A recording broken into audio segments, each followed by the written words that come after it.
ನಾವು ಬಹುಪದೋಕ್ತಿಗಳು ಪಾಠದ ಶೂನ್ಯತೆಗಳನ್ನು ಕಂಡುಹಿಡಿಯುವ ಲೆಕ್ಕಗಳನ್ನು ನೋಡೋಣ. ಈ ಬೋರ್ಡ್ ಮೇಲೆ ಬರ್ದಿದ್ದೀವಿ ನಾವು. ಏನಪ್ಪ ಅಂದ್ರೆ ಶೂನ್ಯತೆಗಳನ್ನು ಕಂಡುಹಿಡಿದು ಶೂನ್ಯತೆಗಳ ನಡುವಿನ ಸಂಬಂಧವನ್ನು ತಾಳೆ ನೋಡುವುದು. ಈ ಲೆಕ್ಕ ಯಾವ ವಿಧವಾದದಂದ್ರೆ ಬಹುಪದೋಕ್ತಿ ಕೊಟ್ಟಿರ್ತಾರೆ ಈ ರೀತಿ x² - 2x - 8. ಈ ಬಹುಪದೋಕ್ತಿಯ ಶೂನ್ಯತೆಗಳನ್ನು ಕಂಡುಹಿಡಿದು ಸಹಗುಣಕಗಳ ನಡುವಿನ ಸಂಬಂಧವನ್ನು ತಾಳೆ ನೋಡಿದೆ ಅಂತ ಇರುತ್ತೆ. ಈ ಲೆಕ್ಕಕ್ಕೆ 3 ಮಾರ್ಕ್ಸ್ ಇರ್ತವೆ. ಈ ಲೆಕ್ಕ ಗ್ಯಾರಂಟಿ ಕ್ವಶನ್ ಮತ್ತು ಇದಕ್ಕೆ 3 ಮಾರ್ಕ್ಸ್ ಇದಾವೆ. 3 ಮಾರ್ಕ್ಸ್ ಇದಾವೆ ಅಂದ್ರೆ ನಿಮಗೆ ಸುಲಭನೂ ಇದೆ, 3 ಮಾರ್ಕ್ಸ್ ಇದೆ ಅಂದ್ರೆ ಇದನ್ನ ಚೆನ್ನಾಗಿ ಕಲ್ತ್ಕೊಂಡು ತಪ್ಪದೆ ಮಾಡ್ಬೇಕಂತ ಇದನ್ನ ನೀಟಾಗಿ ನೋಡ್ಬೇಕು. ಓಕೆನಾ? ಯಾಕೆ ಇನ್ನೊಂದ್ಸರಿ ಓದ್ತಾ ಇದ್ದೀನಿ. x² - 2x - 8 ಈ ಬಹುಪದೋಕ್ತಿಯ ಶೂನ್ಯತೆಗಳನ್ನು ಕಂಡುಹಿಡಿದು ಸಹಗುಣಕಗಳ ನಡುವಿನ ಸಂಬಂಧವನ್ನು ತಾಳೆ ನೋಡಿ. ಓಕೆನಾ? ಈ ಹಿಂದೆ 9ನೇ ಕ್ಲಾಸಲ್ಲಿ ಕೂಡ ನೀವು ಶೂನ್ಯತೆ ಕಂಡುಹಿಡಿಯೋದನ್ನ ಕಲ್ತಿದ್ದೀರಿ. ಅದೇ ರೀತಿ ಮಾಡೋಣ. ಓಕೆ, ನೀವು ಮತ್ತೊಮ್ಮೆ ಪ್ರಶ್ನೆಯಲ್ಲಿರೋದನ್ನ, ಯಾಕೆಂದ್ರೆ ನೀವು ಡೈರೆಕ್ಟ್ ಇಲ್ಲಿದೆ ಅಂತ ಇಲ್ಲಿ ಬಿಟ್ಟಿರ್ತೀರಿ, ಪ್ರಶ್ನೆಯಲ್ಲಿರೋದನ್ನ ಮತ್ತೊಂದ್ಸಲಿ ನೀವು ಬರ್ಕೋಬೇಕು. x² - 2x - 8. ಈಗಾಗಲೇ ನೀವು 8ನೇ ಕ್ಲಾಸಿಂದ ಕಲಿತಾ ಇದ್ದೀರಿ. ಈ ರೀತಿ ಬಹುಪದೋಕ್ತಿ ಇದ್ದಾಗ ಇದನ್ನ ವರ್ಗ ಬಹುಪದೋಕ್ತಿ ಅಂತೀವಿ. ಇದನ್ನ 1ನೇ ಪದ, 2ನೇ ಪದ, 3ನೇ ಪದ ಅಂತ ನಾವು ಕರೀತೀವಿ. ಅಥವಾ 1ನೇ ಪದ, ಮಧ್ಯದ ಪದ ಮತ್ತು 3ನೇ ಪದ ಅಂತ ಹೇಳಿ ನಾವು ಕರಿತೀವಿ.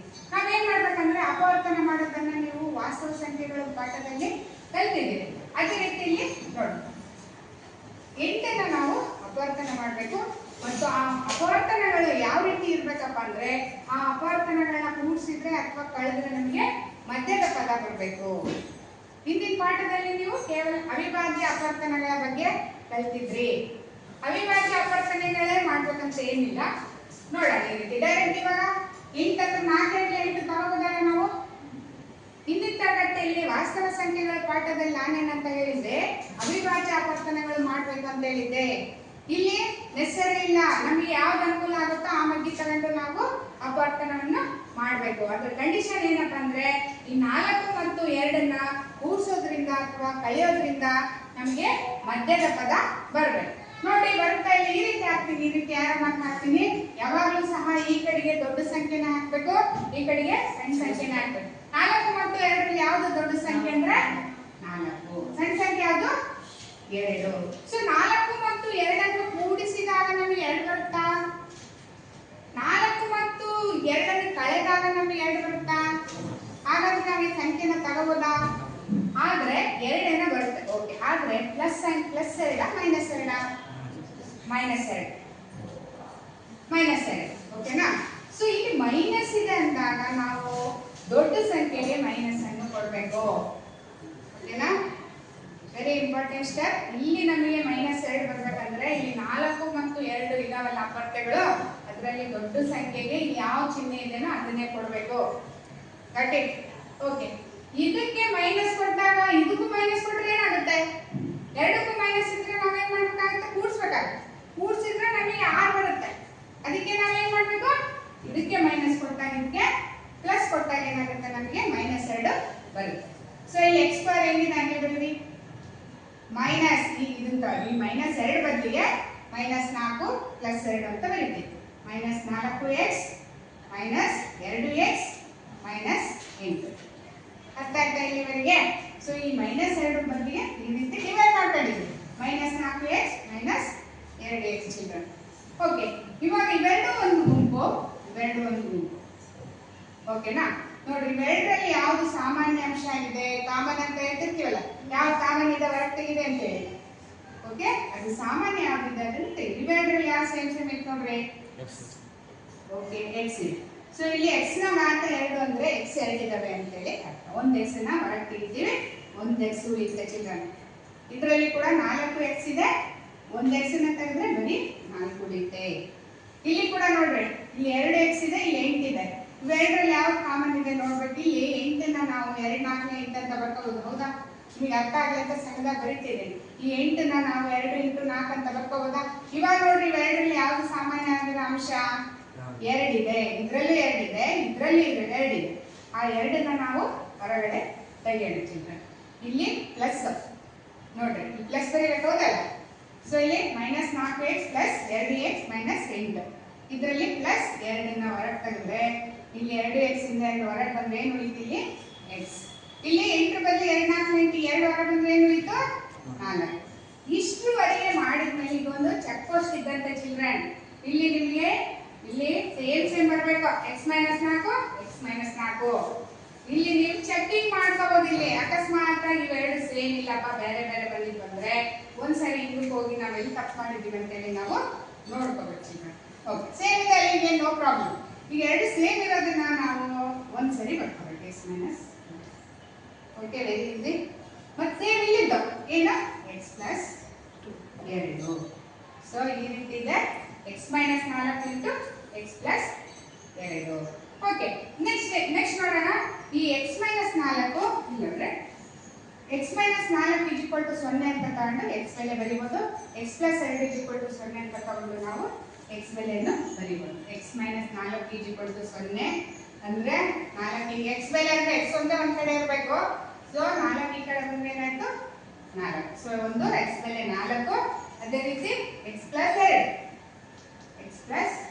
= 0. ಈ ಎರಡು ಈ ಕಡೆ ಈ ಕಡೆ ಬಂದಾಗ LHS ಇಂದ RHS ಬಂದಾಗ ಚಿಹ್ನೆ ಚೇಂಜ್ ಆಗುತ್ತೆ -2. x = 4 x = -2. ಓಕೆ, ಇದಿಷ್ಟ ಆದ್ಮೇಲೆ ತಾಳೆ ನೋಡಿ ಅಂತಿದೆ. ಸಹಗುಣಕಗಳ ನಡುವಿನ ಸಂಬಂಧವನ್ನು ತಾಳೆ ನೋಡಿರಿ ಅಂತ ಇದೆ. ಸೊ x² - 2dx - 8 ಅಂತ ಇದೆನಾ. ಇಲ್ಲಿ x² ಇದಕ್ಕೆ ಏನಿಲ್ಲ ಅಂದ್ರೆ ಏನಂತ ಅರ್ಥ? ಇನ್ನೊಂದ್ಸರಿ ಬರೀತೀನಿ. ಇಲ್ಲಿ x² - 2dx - 8 ಅಂತ. x² ನ ಸಹಗುಣಕ ಅಂದ್ರೆ ಇದು. ಇಲ್ಲಿ ಏನಿಲ್ಲ ಅಂತಂದ್ರೆ ಏನಂತ ಅರ್ಥ? ಒಂದಿದೆ ಅಂತ ಅರ್ಥ. x ನ ಸಹಗುಣಕ ಅಂದ್ರೆ 2, ಇಲ್ಲಿ ಸ್ಥಿರಾಂಕ ಅಂದ್ರೆ 8. ಸೊ x² ನ ಸಹಗುಣಕವನ್ನು ನಾವು a ಅಂತ ಕರಿತೀವಿ, a = 1. x ನ ಸಹಗುಣಕವನ್ನು b ಅಂತ ಕರಿತೀವಿ, b = 2. ಮತ್ತೆ ಇಲ್ಲಿ c = -8. So a = b = c = ಗೊತ್ತಾಯ್ತು. ತಾಳೆ ನೋಡುವಾಗ ಮತ್ತೊಮ್ಮೆ ನಾವು a = b = c = ನಾವು ಬರ್ಕೋಬೇಕು. ಈಗ ನಿಮಗೆ ಗೊತ್ತಿದೆ ಶೂನ್ಯತೆಗಳ ಮೊತ್ತದ ಸೂತ್ರ ಆಲ್ಫಾ ಪ್ಲಸ್ ಆಲ್ಫಾ ಅಂದ್ರೂ ಒಂದೇ, x ಅಂದ್ರೂ ಒಂದೇ. Alpha plus beta = -b/a.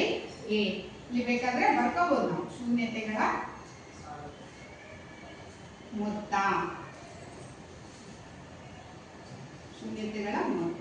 Alpha plus beta = -b/a. ಇಲ್ಲಿ ನಾವು x ಬೆಲೆ x = 4 ಅಂತ ಬರೆದಿದ್ದೀವಿ, x = -2 ಅಂತ ಬರೆದಿದ್ದೀವಿ. ಒಂದನ್ನ ಆಲ್ಫಾ ಅಂತ ತಗೊಳ್ಳೋಣ, ಇನ್ನೊಂದನ್ನ ಬೀಟಾ ಅಂತ ತಗೊಳ್ಳೋಣ. ಆಯ್ತಾ? ಸೊ ಇಲ್ಲಿ ಆಲ್ಫಾ ಅಂದ್ರೆ ಎಷ್ಟು 4 ಪ್ಲಸ್ ಬೀಟಾ ಅಂದ್ರೆ -2. ನೋಡ್ರಿ ಮೈನಸ್ ಇದ್ದಿದ್ದು ಬ್ರಾಕೆಟ್ ನಲ್ಲಿ ಹಾಕಿದ್ವಿ. ಇಲ್ಲಿ ಈ ಮೈನಸ್ ನ ಹಾಗೆ ಹಾಕ್ಬೇಕು. ಬಿ ಅಂದ್ರೆ ಎಷ್ಟು ಬಂದಿದೆ ನೋಡ್ರಿ -2. ಎ ಅಂದ್ರೆ ಎಷ್ಟು 1. ಇವೆರಡು ಸೇಮ್ ಬರಬೇಕು. LHS = RHS ಅಂದ್ರೆ ನಾವು ತಾಳೆ ನೋಡಿದ ಹಾಗೆ. ಸೊ ನೋಡಿ 4 plus or minus -2 minus into minus +2/1. ನೋಡಿ 4 ರಲ್ಲಿ 2 ಅಂದ್ರೆ 2, ಇದಕ್ಕೆ 2/1 ಅಂದ್ರೆ 2. ಸೊ ತಾಳೆ ನೋಡಿದಾಗ ಅಂತ LHS = RHS ಅಂತಲ್ಲ. ಸೊ ಇದು ಒಂದು ತಾಳೆ ನೋಡಿದ್ವಿ. ಅದೇ ರೀತಿ ಶೂನ್ಯತೆಗಳ ಮೊತ್ತ ಆಯ್ತು. ಗುಣಲಬ್ಧ ನೋಡೋಣ ಈಗ. ಶೂನ್ಯತೆಗಳ ಗುಣಲಬ್ಧ ಸೂತ್ರ ಏನಪ್ಪ ಅಂದ್ರೆ alpha into beta = c/a. Alpha into beta = c/a. ಈ ಬೆಲೆಗಳ ಹಾಕೋಣ. ಇಲ್ಲಿ ನೋಡ್ರಿ ಇಲ್ಲೊಂದು ಲೈನ್ ಹಾಕ್ತೀನಿ. ಬೆಲೆಗಳ ಹಾಕೋಣ. ಆಲ್ಫಾ ಅಂದ್ರೆ ಎಷ್ಟಿದೆ? 4 ಇಂಟು -2. 4 ಇಂಟು -2 ಮೈನಸ್ ಅಂತ ಒಂದು ಸಣ್ಣದು ಬ್ರಾಕೆಟ್ ಹಾಕ್ತೀವಿ. ಸಿ ಅಂದ್ರೆ ಎಷ್ಟು -8 ಬೈ ಎ ಅಂದ್ರೆ 1. 4 2 8 ಮೈನಸ್ಸಿಗೆ ಮೈನಸ್ -8 -8 -8. ಇಲ್ಲಿ ಕೂಡ ತಾಳೆಯನ್ನು ನೋಡಿದ್ವಿ ಚಿತ್ರ. ಸೊ ಈ ರೀತಿ ನಾವು ಮೊದಲಿಗೆ ಶೂನ್ಯತೆಗಳನ್ನು ಕಂಡಿದ್ದು ಅದನ್ನ ಶೂನ್ಯತೆಗಳ ಮೊತ್ತ ಮತ್ತು ಗುಣಲಬ್ಧದ ಸೂತ್ರ ಹಾಕೊಂಡು LHS ಮತ್ತು RHS ಸಮ ಬರವಣಿಗೆ ಮಾಡಿದ್ರೆ ಇಲ್ಲಿಗೆ ನಮಗೆ 3 ಅಂಕಗಳು ಸಿಗ್ತಾವೆ. ಇದರಲ್ಲಿ ಏನಾದರೂ ಕಷ್ಟ ಇದನ್ನ ಆರಾಮಾಗಿ ನಾವು 3 ಅಂಕಗಳನ್ನ ನಾವು ತಗೊಳ್ತೀವಿ. ನೋಡಿ ಮೊದಲನೇದಾಗಿ ಈ ರೀತಿ ನಾವು ಲೆಕ್ಕವನ್ನು ಬರ್ಕೋಬೇಕು.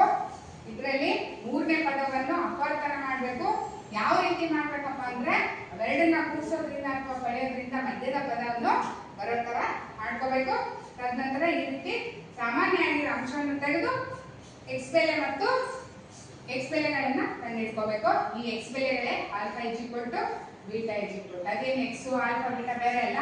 ಒಂದು ಮೂಲವನ್ನು ಆಲ್ಫಾ ಅಂತ ಕರಿತೀವಿ, ಮೂಲ ಅಥವಾ ಶೂನ್ಯತೆ ಏನಾದ್ರೂ ಅನ್ಬೋದು. ಒಂದು ಶೂನ್ಯತೆಯನ್ನು ಆಲ್ಫಾ ಅಂತ ಕರಿತೀವಿ, ಇನ್ನೊಂದು ಶೂನ್ಯತೆಯನ್ನು ಬೀಟಾ ಅಂತ ಕರಿತೀವಿ. ಮತ್ತೆ ನೀವು ಬಹುಪದೋಕ್ತಿಯನ್ನು ಬರ್ಕೊಂಡು ಎಕ್ಸ್ ಸ್ಕ್ವೇರ್ ನ ಸಹಗುಣಕವನ್ನು ಎ ಅಂತ ಕರಿತೀವಿ, ಎಕ್ಸ್ ನ ಸಹಗುಣಕವನ್ನು ಬಿ ಅಂತ ಕರಿತೀವಿ, ಸ್ಥಿರಾಂಕವನ್ನು ಸಿ ಅಂತ ಕರಿತೀವಿ. ಈ ಬೆಲೆಗಳ ಹಾಕೊಳ್ಳೋದು. ಆಮೇಲೆ ಸೂತ್ರ, ಶೂನ್ಯತೆಗಳ ಮೊತ್ತದ ಸೂತ್ರ ಏನಿದೆ, alpha plus beta is equal to minus B by A.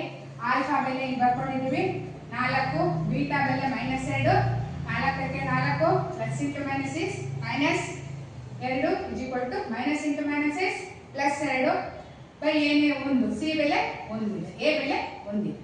4ರಲ್ಲಿ 2 ಅಂದ್ರೆ 2, ಸೊ ಈ ಕಡೆ ಕೂಡ 2 ಬೈ 1 ಅಂದ್ರೆ 2. So L H S is equal to R H S. ಅದೇ ರೀತಿ ಶೂನ್ಯತೆಗಳ ಗುಣಲಬ್ಧದ ಸೂತ್ರ alpha into beta is equal to C by A. Alpha ಅಂದ್ರೆ 4, ಬೀಟಾ ಅಂದ್ರೆ -2, ಸಿ ಅಂದ್ರೆ -8, ಎ ಅಂದ್ರೆ 1. 4 2 8, ಮೈನಸ್ಗೆ ಮೈನಸ್, ಸೊ -8 ಬೈ 1 ಅಂದ್ರೆ -8.